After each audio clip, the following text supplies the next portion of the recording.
Welcome back, everyone, to the deep dive. Today we're diving into, frankly, a pretty heavy and a very concerning situation that's been unfolding. Right. The sudden end to the ceasefire between Israel and Hamas, and then, obviously the strikes that followed by Israel on Gaza. Right. Um, and to do this, we always try to pull from a range of, credible news outlets and reporting from across the globe to try to, make sure we're getting a clear and accurate picture of what's going on. Yeah, and that's really, what we're aiming to do with you all today is try to cut through all the noise Yeah. and get right to the heart of, Yeah. what's happening, what are the core pieces of this situation. Totally. And we want to make sure that we're clear about, how these events have unfolded, what are the stated reasons and justifications from both sides, for this breakdown of the ceasefire. Right. And then, we're going to look at, what are the immediate consequences, what are we seeing on the ground, which is we'll, get into are quite devastating. Yeah, absolutely. And so to kind of start to unpack all this, the ceasefire was in place since January 19th. So we're talking about a period of about 2 months, of relative calm following, a really, really difficult 17 months of war. Right. And that came to a very abrupt end on Tuesday, March 18th. And Israel's response was immediate and really massive. It was quick, and it was on a huge scale. Early Tuesday morning, Israel launched these extensive airstrikes across the Gaza Strip. Right. And the scale of these strikes is really what's so striking here. Yeah. According to reports from the Gaza Health Ministry, we're talking about over 400 Palestinians killed and more than 560 wounded as of, the latest reports that we have. Wow. And, sadly, these numbers are expected to rise because there are still thought to be a number of people trapped under rubble. Right. And, this day, Tuesday, has been described by many sources as the deadliest single day since this war began. Yeah, that's a staggering loss of life. And the timing of this, during Ramadan, the Muslim holy month, as families are preparing the so-hour meal, which is the pre-dawn meal. Right.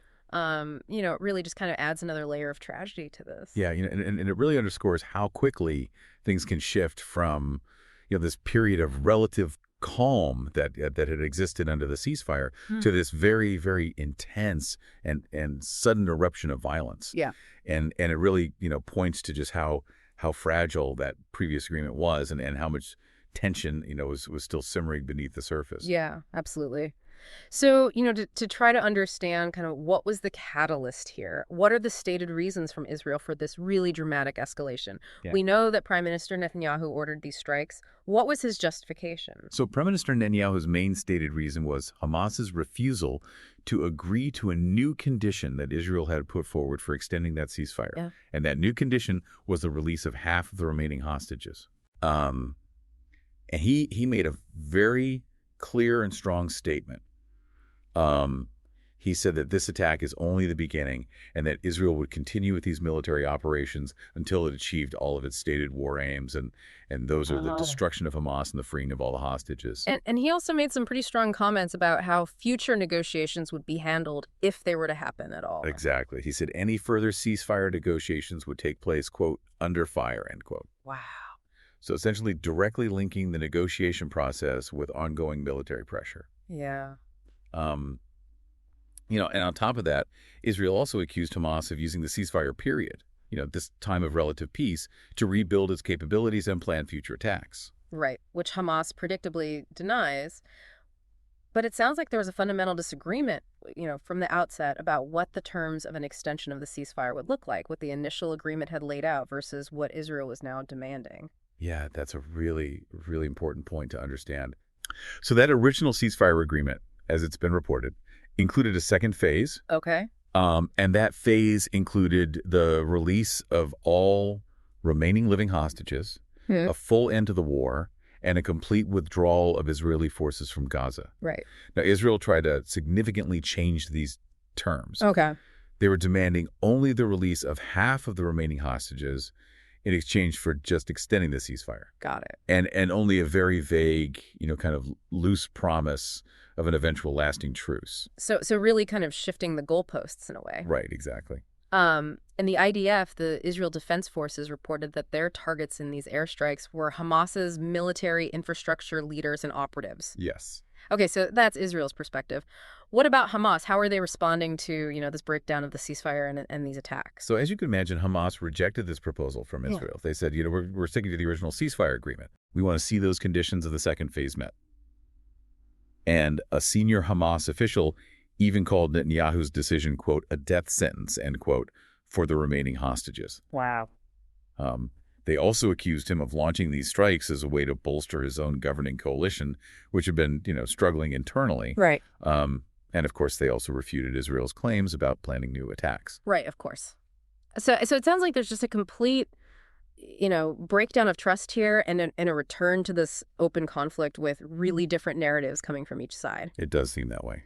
And we have to talk about the human cost here. The reports that are emerging from Gaza are absolutely devastating. They are utterly heartbreaking. The situation there is being described as catastrophic. Yeah. Hospitals are overrun. They're overwhelmed. Patients are being treated on the floors. Pediatric wards are just overflowing with injured children. People are digging frantically, trying to rescue their loved ones, their neighbors from the rubble of these destroyed buildings. Mm-hmm. And there have been reports of these just horrific incidents where, entire families have just been wiped out. It's true. There was one report about a direct hit on a home in Rafah that resulted in the deaths of 17 members of a single family. Oh, my gosh. Including 5 children. And there was another strike in Gaza City that killed 27 members of a family, about half of whom were women and children, including a 1-year-old baby. Mm-hmm. And these are just 2 examples among so many others. Right. Just to illustrate the absolutely horrific impact this is having on civilians. We also heard from one volunteer doctor who described the conditions in the hospitals as, quote, like Armageddon, end quote. It's a chilling description. It is. This doctor at Nasser Hospital was talking about just utter chaos and devastation, and particularly the huge number of children who are among the wounded, many of whom have really severe injuries. Right. She talked about treating a 6-year-old girl who had a brain injury from shrapnel. Yeah. And her family's fate was unknown at that point. And we also heard a really heartbreaking story from a Palestinian woman in Khan Yunis who was mourning her children. She said that they had died hungry. Oh, wow. And, that really just underlines the dire humanitarian crisis that already existed in Gaza, even before these latest strikes. Absolutely. And to add to all of the fear and uncertainty, there are these reports that Israel has issued evacuation orders in parts of Gaza. What does that suggest? It's really worrying. Those evacuation orders are for areas of eastern Gaza, and it's a very strong indication that Israel is likely planning renewed ground operations. Right. And that would undoubtedly just worsen this already catastrophic humanitarian situation. And we should remember that aid groups were already warning about rapidly dwindling supplies in Gaza following earlier cuts to aid deliveries by Israel. Right. So it was already a really tenuous situation even before these latest strikes. We have to talk about the political fallout of this. This is obviously not happening in isolation. There are some huge political implications within Israel itself. Right. There's a lot of pressure on Prime Minister Netanyahu domestically. Yeah. He's facing criticism for his handling of this hostage crisis. And there was also that very controversial dismissal of the head of Israel's internal security agency. Right.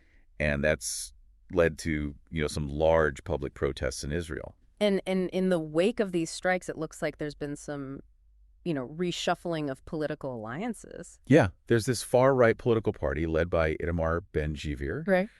They had left the government in protest over that initial ceasefire agreement. But now they've rejoined Netanyahu's coalition. Okay. And this is a move that, could potentially strengthen his political standing, particularly among, the more hardline members of his government. Right. But on the other hand, the main group that represents the families of the hostages, they have been really angry and distressed by this. Of course. They're accusing the government of deliberately, dismantling the ceasefire, and they're expressing just profound fear for the safety of their loved ones who are still held captive. And they have also staged protests themselves. Right. So it sounds like Netanyahu's in this really, really difficult position, facing pressure from the right to take military action, and then obviously the desperate pleas of these families who want their loved ones back. And some critics are even suggesting that his actions are at least partly politically motivated. Yeah, that's right. Some critics are saying that, prolonging this conflict could be a way for Netanyahu to, hold on to power and maybe divert attention away from these domestic issues. Right. He's currently on trial for corruption. Exactly. And he's also facing a lot of criticism for, what are seen as policy failures leading up to the October 7th attacks. Yeah, it's a really complicated situation with a lot of different factors at play. Absolutely. We also have to remember that this has implications far beyond Israel and Gaza. What are the international reactions and what are people saying in the region? Well, there's a lot of concern internationally. Hmm. The White House has stated that they were consulted beforehand and that they support Israel's actions. But at the same time, there are many countries and international organizations that have voiced, serious concerns about the potential for this to escalate into a full-blown war Of course. and the, inevitable increase in civilian casualties that would come with that.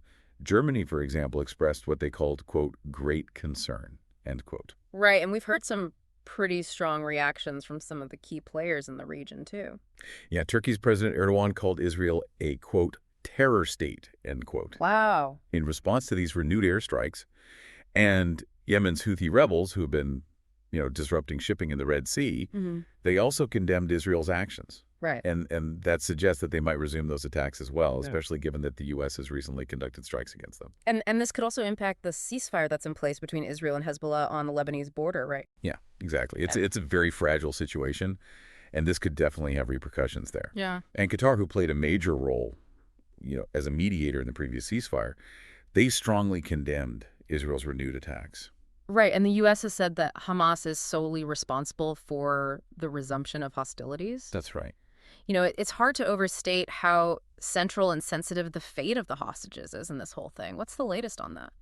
It's a tragic situation. Yeah. It's thought that around 24 hostages are still alive in Gaza, and Hamas has said that Netanyahu's actions are putting their lives at risk. Of course. And that, their fate is essentially unknown now. Right. The families of these hostages are understandably just absolutely distraught. Yeah. Many of them feel that their loved ones are being sacrificed as a result of this return to fighting. Right. And there's widespread concern that the resumption of military operations will only make things worse for the hostages. Yeah. And on that note, what about the immediate military situation on the ground? What are some of the signs of how this might unfold? Well, the Israeli military has said that this operation is open-ended. Okay. And that, it's likely to expand beyond just airstrikes. So ground operations are still a real possibility. Very much so. Wow.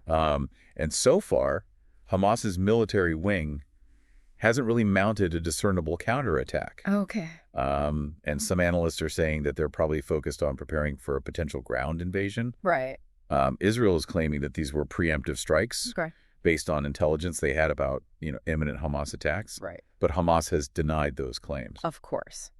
And there was actually a pretty interesting case of dissent within the Israeli military. A reservist combat navigator in the Air Force was reportedly dismissed for refusing to report for duty in protest of this renewed fighting. So, to kind of wrap up this whole conversation, it seems like there are a lot of different opinions about what's driving Netanyahu's decision here, to end this ceasefire and resume these intense attacks. Yeah, definitely. Yeah. As we were talking about earlier, some analysts believe that his main motivation is political survival. Right. That he's using this conflict to, distract from his problems at home and strengthen his coalition. Right. But others are arguing that he truly believes that, ramping up this military pressure is the only way to get the hostages back and really, cripple or destroy Hamas. Right. And it's interesting to note that public opinion polls in Israel reportedly showed that people actually supported that second phase of the ceasefire agreement. Yeah. The one that included the full Israeli withdrawal and the return of all the hostages. Right. So it seems like there might be a disconnect between, what the public wants and what the government is doing. It seems that way. So to try to synthesize everything we've talked about, what are the key takeaways here? This is such a complex situation. Yeah, it's incredibly complex and volatile. I think the biggest takeaway is that this fragile ceasefire has been shattered. And the consequences are just devastating. Hundreds of Palestinians have been killed in these Israeli airstrikes. Right. And each side is blaming the other. Yeah. Israel is saying that Hamas refused to release the hostages and that they were planning new attacks. And Hamas is accusing Israel of deliberately undermining the ceasefire agreement, for political gain. Right. But regardless of who's to blame, the human cost in Gaza is immense. and it's just continuing to grow. Right. And politically, this has had the effect of strengthening Netanyahu's coalition with those far-right elements, but it's also ignited in a lot of anger and fear from the hostages' families. Of course. And then, internationally and regionally, this has raised serious concerns about further escalation and the potential for the conflict to spread. And the fate of the remaining hostages is, completely unknown. And that's just a central point of anxiety for everyone. Absolutely. So as we look ahead, the level of uncertainty is just profound. The possibility of further escalation feels very, very real. It does. So I guess as we end this deep dive, I want you all to think about, what are the different factors at play here and how much weight do they really carry? Yeah. How are things like political motivations, genuine security concerns, and the horrific humanitarian costs, how do all of those things kind of come together and shape this situation? Right. And ultimately, what would a lasting and just resolution even look like in this context? Yeah, that's the million-dollar question. It really is. You consider the stated and perhaps unstated goals of all the parties involved. Right. What is the path to peace? That's something for us all to think about, I think. So thanks for joining us on the Deep Dive. Thanks, everyone.